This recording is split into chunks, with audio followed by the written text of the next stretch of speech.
Bom dia, paz do Senhor, tudo bem com você? Mais uma semana em que nós paramos para meditarmos na palavra do Senhor em mais uma quarta-feira de devocional. Venha viver, venha ser uma fina joia, venha se comprometer com a palavra do Senhor. Queridos, nós estamos vivendo um tempo em que estamos meditando junto como igreja, né, no tema aliança, focados no mês da família. E certamente Deus tem falado conosco a cada ministração, a cada momento que nós estamos tirando de oração, de busca pela nossa casa, pela nossa família e também pela nossa família espiritual.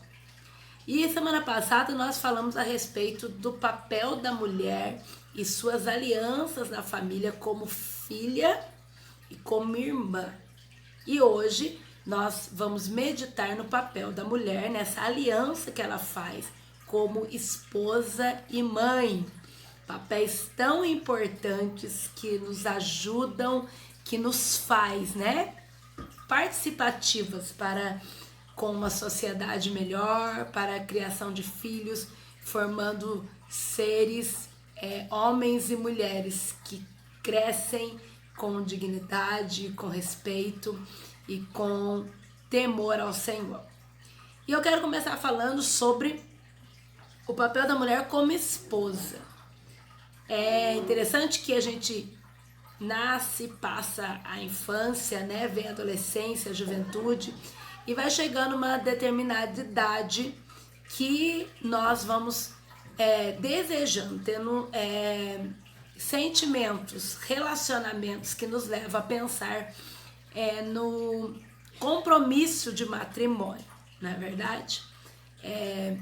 Nós vamos passando a fase de sermos somente filhas e irmãs e nos tornando esposa, primeiramente namorada, noiva, até chegarmos no papel da esposa.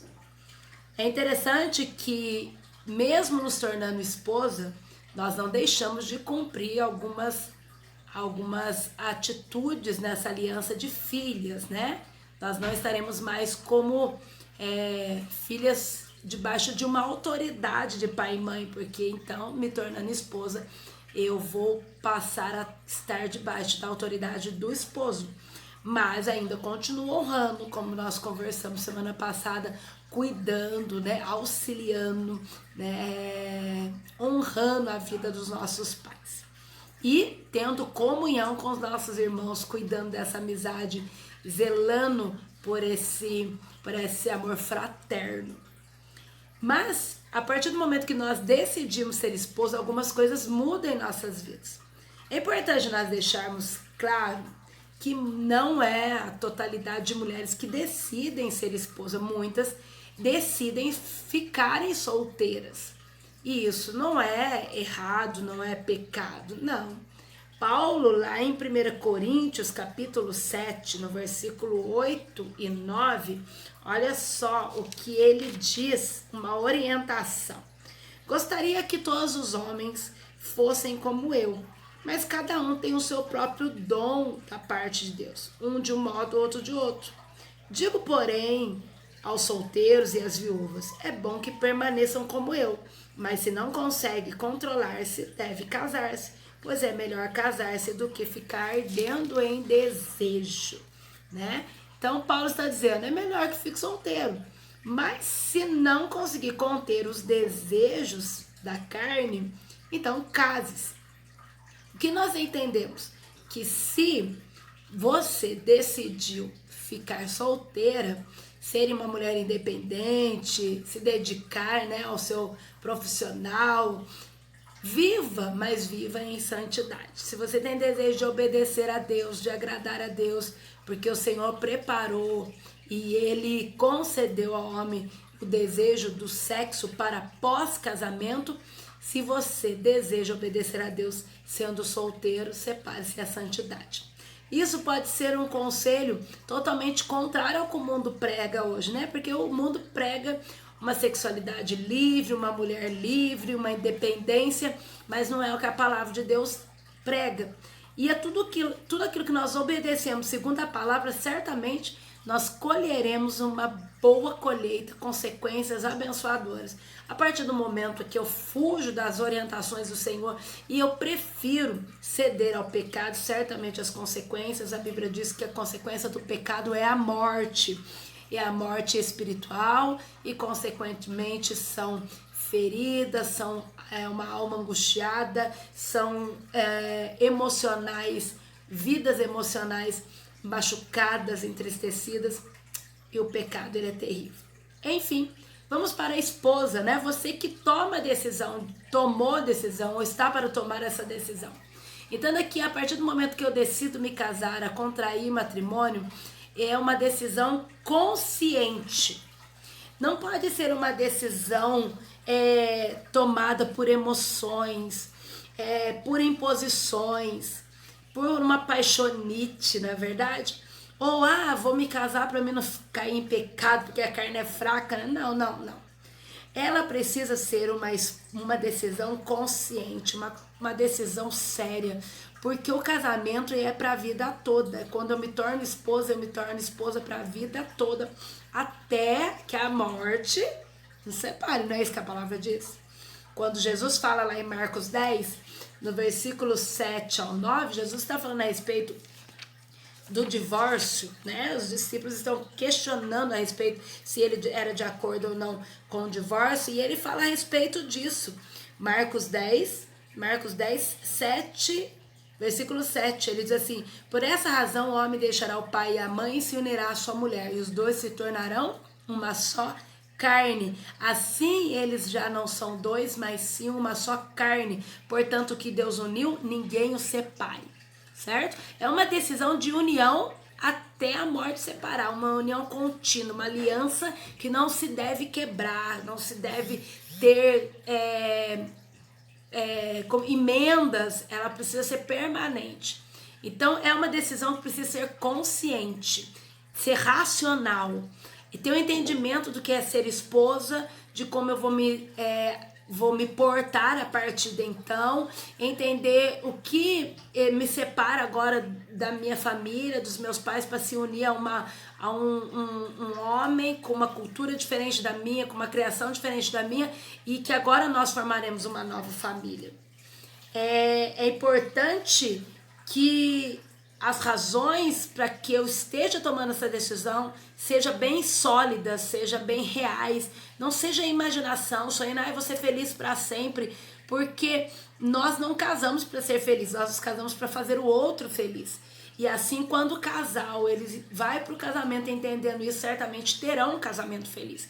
Nós entendemos que ao nos casar, nós nos casamos a três: eu, o marido, né, meu esposo, e Jesus. Jesus precisa permanecer no meu casamento, mas eu não me caso com outras pessoas para convivência íntima, eu me caso somente com o meu marido, certo?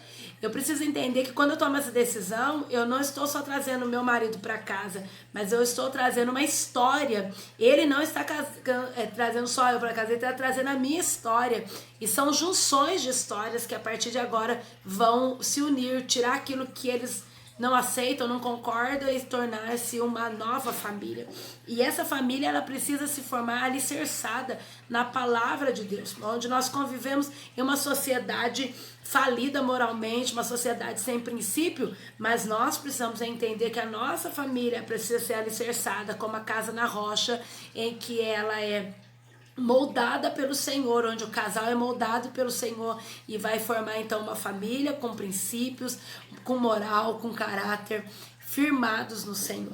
Então são decisões que precisam ser conscientes, e se por acaso você fez de maneira inconsciente, é tarde demais. O que precisa fazer é consertar o que errou, colocar no eixo a sua casa, a sua família, o seu papel de esposa e continuar a viver. Porque segundo a orientação do Senhor, o Senhor não concorda, não aceita, ele abomina o divórcio. Então, me casei, agora, bora lá, vamos viver, vamos construir e vamos nos portar segundo as orientações de Deus. A palavra do Senhor, ela nos dá muitas orientações a respeito de como se portar como esposa, como se portar como esposo, como mãe, como pai e assim por diante. Às vezes a gente dá umas cabeçadas na vida, por quê? Porque nós não buscamos orientação no lugar certo. Se você não tem entendimento sobre aquilo que a Bíblia diz, há pessoas preparadas para isso, há conselheiros, há pastoreio. Então nós precisamos buscar conselhos, entendimentos naqueles que têm algo a nos ensinar. Eu costumo dizer que a gente busca conselhos em quem anda com Deus, não quem anda na contramão de Deus, porque certamente os conselhos não serão bons. Então, é importante nós lermos a palavra, conhecermos e entendermos e também praticarmos, e assim seremos bem-sucedidas como esposa. A minha aliança, ela precisa ser preservada. E ela vai ser preservada como? Seguindo orientações bíblicas, para sermos o quê? Uma esposa ideal.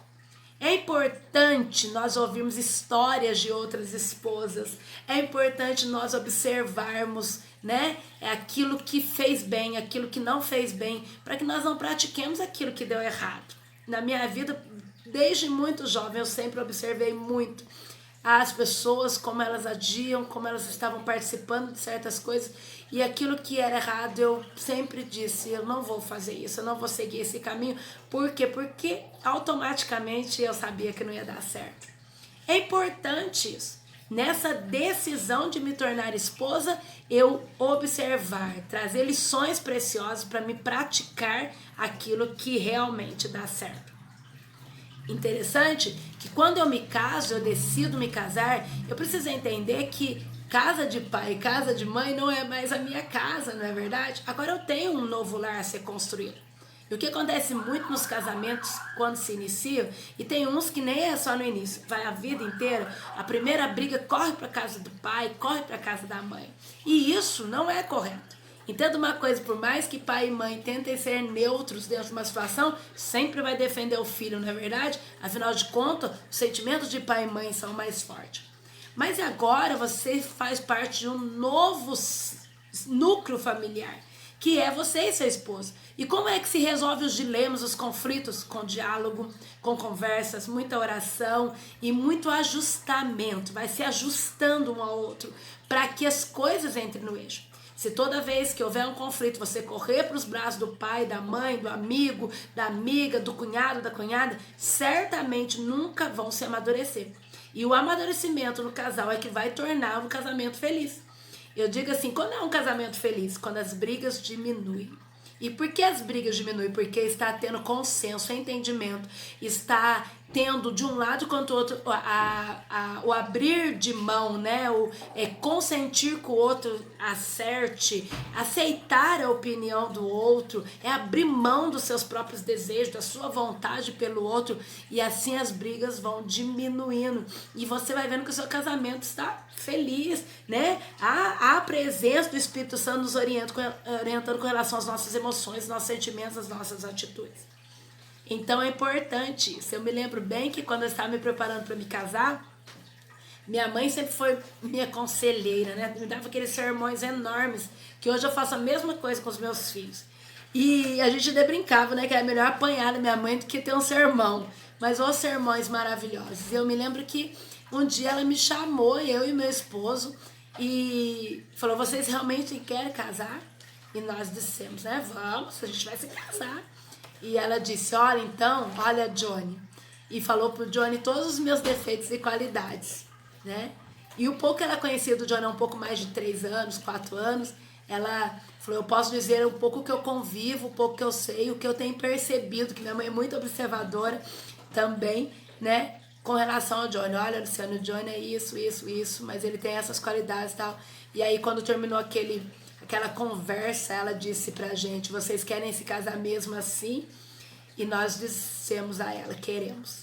E aí ela concluiu a conversa dizendo assim, então, depois que se casarem, nunca venham reclamar um do outro pra mim, chorar na minha casa, porque a decisão de vocês é consciente. E realmente isso eu trouxe pra vida. Nunca fui, e meu esposo muito menos, e nós entendemos que era uma construção. Houve atritos? Houve, muitos atritos. Houve momentos de conflitos, muitos conflitos. Provérbios diz que o homem afia o homem, não é verdade? Assim como o ferro afia o ferro, o homem afia o homem. E nós estamos até hoje nos afiando, né? Mas é entendendo que é o diálogo, é a conversa, é a comunhão, é a oração, é o entendimento, é o se disponibilizar para atender o outro. E isso é muito importante. Agora, como esposa, me casei, tomei essas decisões. Eu preciso entender que agora eu estou debaixo da autoridade do meu esposo. Não mais a autoridade de pai e mãe, mas a autoridade sobre mim agora é o meu esposo. Efésios capítulo 5, versículo 22, diz assim a palavra do Senhor: mulheres, sujeite-se cada uma a seu marido como ao Senhor, pois o marido é a cabeça da mulher, como também Cristo é a cabeça da igreja. A carta aos Efésios está fazendo uma comparação de Cristo como cabeça da igreja, e é o mesmo papel que o marido tem com relação à mulher. Ele é o cabeça e nós estamos nos sujeitando a ele. Se nós nos sujeitamos ao Senhor, nós também precisamos sujeitar ao marido. E essa sujeição, essa submissão, no sentido bíblico, quer dizer estar debaixo de uma missão, exercer missão de apoio. O que acontece na nossa cultura, nos nossos tempos atuais, que é percebido um uso equivocado do sentido da palavra submissão, não é verdade? É pesada, é cruel, dá a impressão que as pessoas, que nós viveremos só debaixo de ordem, que não poderemos ter as nossas próprias opiniões, vamos ser feitos de empregados, e não é nada disso. A Bíblia diz que a mulher é a disjuntora, lá em Gênesis capítulo 2, versículo 18, que o Senhor criou a mulher para ser auxiliadora, adjuntora, para auxiliar o homem. Então, auxiliar e submissão é desempenhando esse papel de exercer missão de apoio, de estar junto, de ouvir, de concordar, de também impor a sua posição e esperar o retorno desse marido que ama, que cuida, que precisa também exercer esse papel, mas a gente não está falando dele. Então, nós precisamos entender que nós estamos agora debaixo de uma autoridade espiritual sobre a nossa casa, uma autoridade sacerdotal sobre a nossa casa, e que nós precisamos, assim como a Bíblia ensina, sermos mulheres submissas. Eu costumo dizer que sabe quem são as mulheres submissas? As mulheres de Provérbios 14, que são mulheres sábias, mulheres que edificam. É necessário nós termos sabedoria. O livro de Tiago diz assim que se nós quisermos sabedoria, nós precisamos pedir ao Senhor e Ele dá abundantemente. Então, se eu quero ser sábia como esposa, como mulher, administradora de um lar, eu preciso pedir ao Senhor que nos dê sabedoria. Que me dê sabedoria para saber administrar minha casa, para ser uma esposa presente, uma mãe que educa, que ensina. Eu preciso ter sabedoria. A Bíblia diz que a mulher sábia edifica, mas a mulher tola, ela destrói. E quantas famílias estão sendo destruídas pelas mãos da própria mulher? Por quê? Porque tem sido tola, não sendo orientada pela palavra do Senhor, não tendo atitude de servas do Senhor, de mulher virtuosa, como diz Provérbios 31, a partir do versículo 10. O que é edificar, então, dessa mulher sábia? Edificar quer dizer erguer, construir, alicerçar. E quando eu trago para a minha vida com a mulher sábia, edificando, eu crio um ambiente acolhedor no meu lado, no meu lar, eu mantenho a organização, é um serviço diário, é administrar a compra da casa, a vestimenta dos filhos, o cuidado com a roupa do marido, é administrar o momento do jantar, do almoço, acolher a família. É claro que tudo isso tem o companheirismo do marido, que tem o seu papel. Mas nós não podemos terceirizar aquilo que é nosso para o marido, aquilo que pertence a nós é nosso. O Senhor deu ao homem a autoridade de dar a vida pela esposa. A mulher, ele deu a de submissão, a de edificar, a de organizar todas as coisas. Você já observou que a casa de um homem viúvo, com o passar dos dias, ele vai se tornando triste? Acaba os paninhos em cima do rack, acaba as flores, acaba as cores, e vai se tornando uma casa escura, triste.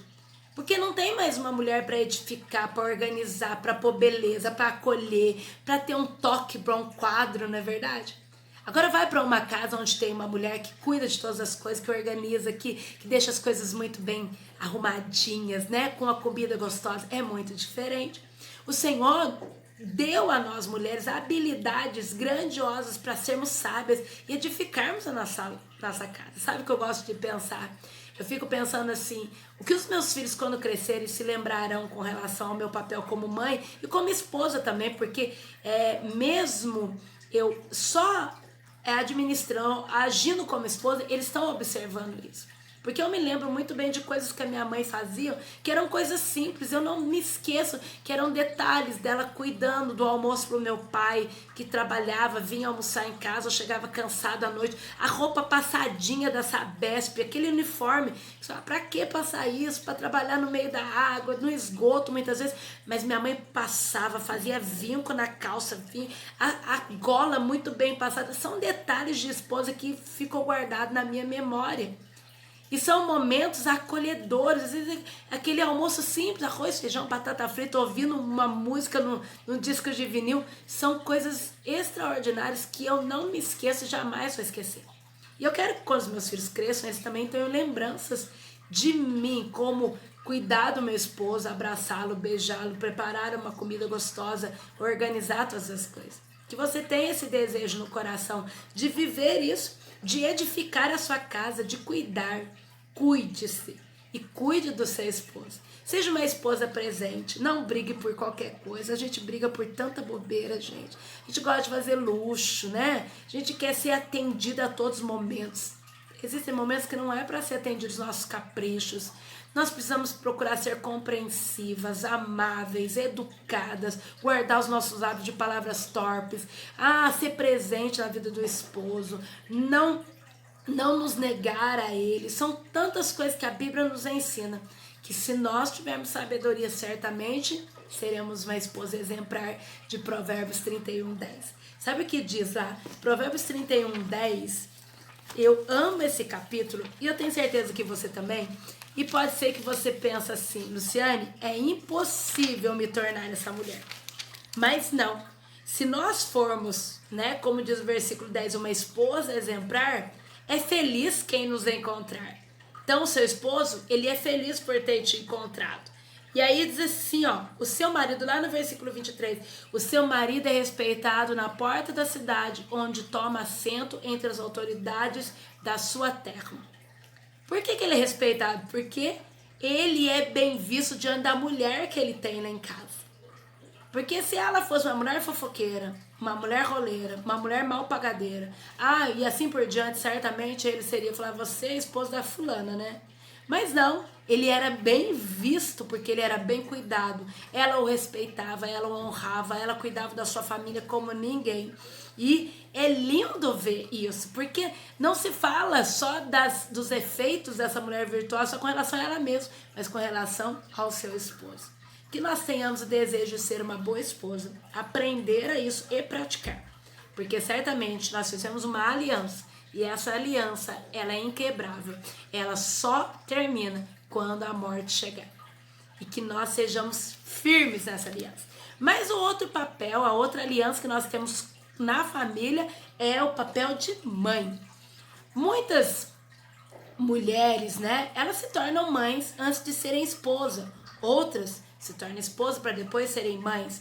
Independente de como se chegou a ser mãe, a nossa aliança, o nosso compromisso de ser mãe, ele é o mesmo. O de ensinar, o de educar, o de trazer princípios à vida dessa criança. Agora entenda você que ainda não tem filhos e que talvez ainda seja solteira. Procure casar primeiro para depois gerar, né? É bênção isso. É um caminho da bênção. Se por um acaso você gerou e ainda não se casou, o meu desejo é que você encontre alguém que te ajude a criar os seus filhos, a lhe fazer companhia e ser um esposo ideal para você.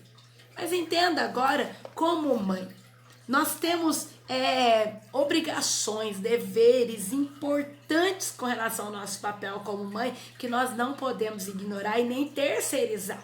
Cabe a nós, independente se gerou no ventre ou se é um filho do coração, nós temos obrigações, deveres, responsabilidades que precisam ser vividos de maneira correta, porque o tempo passa rápido.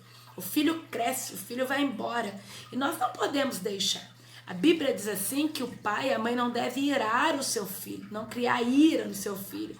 Então nós precisamos tomar cuidado com isso. Nós temos nas nossas mãos a autoridade, o poder de corrigi-los, de discipliná-los, mas não causar ira neles. Então nós precisamos ter cuidado para que nós venhamos trazer os nossos filhos para perto e não afastá-los. Amá-los, educá-los, ter carinho, né? Orientá-los segundo a palavra do Senhor, a se tornarem homens de bens, homens com moral, com caráter definido. Nós precisamos fazer isso. A Bíblia diz em Provérbios 22:6 que nós devemos ensinar o filho no caminho. Isso quer dizer que eu caminho com meu filho junto. Não tem como eu mandar ele fazer algo se eu não for junto. Eu preciso caminhar. No tempo da educação em que há em minha responsabilidade, eu ensino para que quando ele crescer, ele sabe qual é o caminho. Se ele se desviar do caminho, ele foi ensinado. O nosso papel foi inculcado. Eu me lembro em uma situação complicada que eu tive na adolescência do Alid, e eu chorei, me preocupei muito. Ele estava numa fase difícil, como todo filho adolescente passa, e eu liguei para o meu irmão, pastor Lucas, eu morava lá em Caçapava, chorando, preocupado com a situação, e ele falou: Lu, crê na semente que você plantou. Você ensinou? Ensinei. Educou? Você e o Johnny plantaram a palavra, corrigiram, disciplinaram. Então, creia, a semente foi plantada, né? Então, nós precisamos plantar, ensinar, corrigir, disciplinar, orientar. Precisamos orar junto, ler a palavra junto e saber que se tomarem alguma decisão na adolescência, no crescimento, diante de tantas possibilidades que eles vão encontrar, não foi porque nós erramos, porque nós fizemos a nossa parte. Errar, a gente erra, gente. Nós não somos perfeitos. Mas se errar, nós temos a oportunidade de pedir perdão, de corrigir o nosso erro. Mas confiarmos naquilo que nós estamos ensinando, né? E entregar nas mãos do Senhor. E aí a gente canta, né? A gente ouve aquele hino que marcou muito a minha vida em algumas fases na criação dos meus filhos, que é aquele: não é meu, somente meu, todo o trabalho. E o teu trabalho é descansar em mim. Nós confiamos no Senhor, fazemos o nosso papel e nós descansamos, porque o trabalho é do Senhor, de fazê-los com que se lembre, né, de tudo aquilo que aprenderam com os pais. Entenda que precisamos amar, precisamos ser autoridade na vida dos nossos filhos. Nós precisamos corrigi-los e discipliná-los. Provérbios 13:24 diz que aquele que não corrige não ama. Porque se nós amamos, nós corrigimos. Porque nós corrigimos com amor, para que ande corretamente no caminho certo. No caminho certo, na moral, né? Com princípios, com atitudes humanas de amar o próximo, de respeitar, né? De cuidar um do outro, de não se tornar alguém que é mal visto pela sociedade. Então, nós precisamos corrigir, disciplinar. E isso tudo a gente faz com amor, com autoridade. Nós precisamos dialogar com os nossos filhos, tirar eles do quarto, da internet, tirar da TV, chamá-los para a mesa, sentarmos ao redor da mesa, conversarmos, orientarmos, ouvi-los, entender o que se passa na mente, no coração deles. Isso é muito importante. E muitas vezes a mãe tem mais facilidade, às vezes o pai tem mais facilidade, mas nós não podemos perder uma sequer oportunidade com isso. Agora, uma coisa que eu quero entender, né? Entender não, trazer entendimento ao seu coração. Nós, como mães, nós não podemos jamais tirar a autoridade do pai sobre os nossos filhos. Isso é muito comum. O filho vai lá, você tá um exemplo para você: mãe, pai, deixa eu jogar bola, né? Ou deixa eu sair com as amigas. E aí o pai fala: não vai. Aí você fica olhando do lado, né? Fica com uma dó, porque a filha quer passear com os amigos, o filho quer jogar futebol. E aí, quando o pai sai para trabalhar ou para qualquer outra atividade, o que você faz? Vai lá, mas volta antes do seu pai chegar, viu? Para ele não ficar sabendo. Nós estamos tirando a autoridade do nosso esposo, do pai do nosso filho. Porque mesmo que não haja mais o relacionamento diante de diversas situações, o pai continua sendo pai, pode não haver um relacionamento entre os pais, mas pai é pai. E nós não podemos fazer isso, porque filho, gente, as crianças, adolescentes já são muito espertas.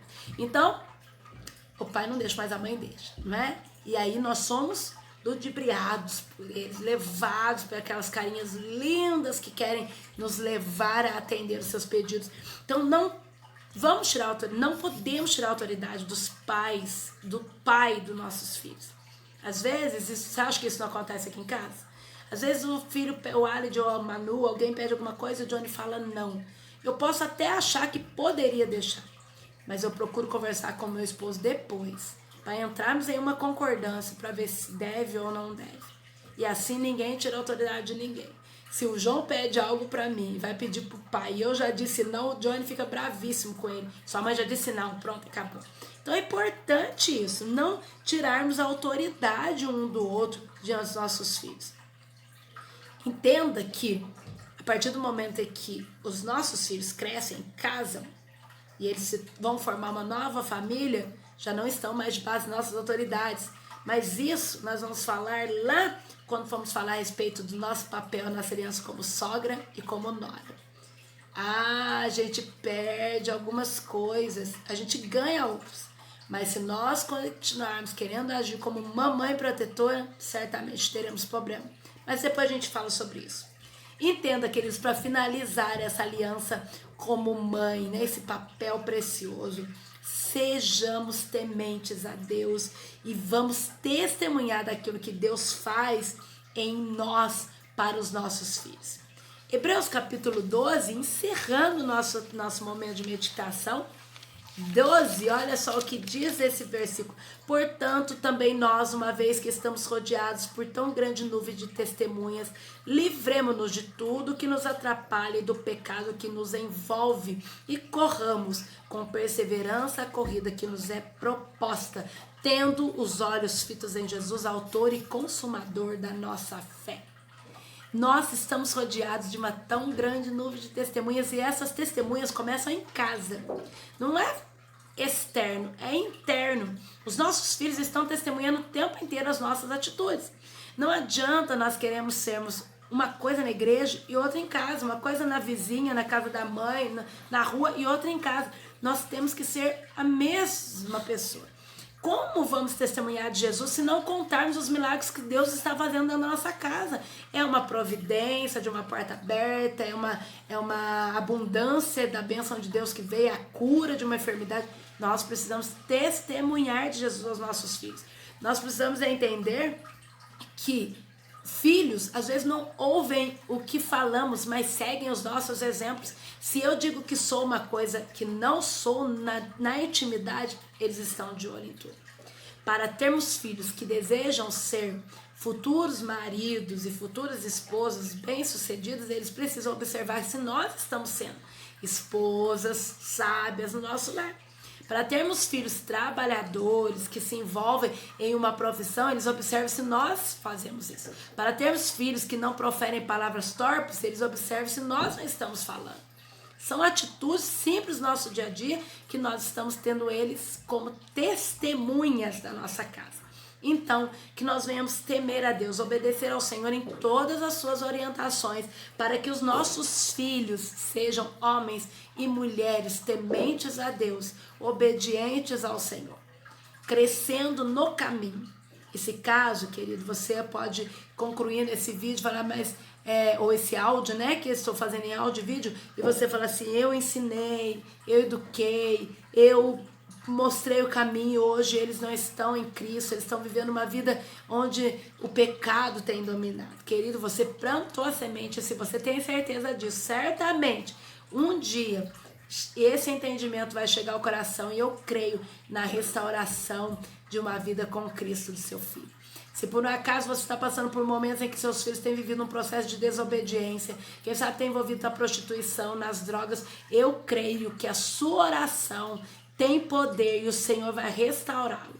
Por isso, continue firmado na promessa, assim como Josué disse assim, eu não sei vocês, mas eu e minha casa servirei ao Senhor.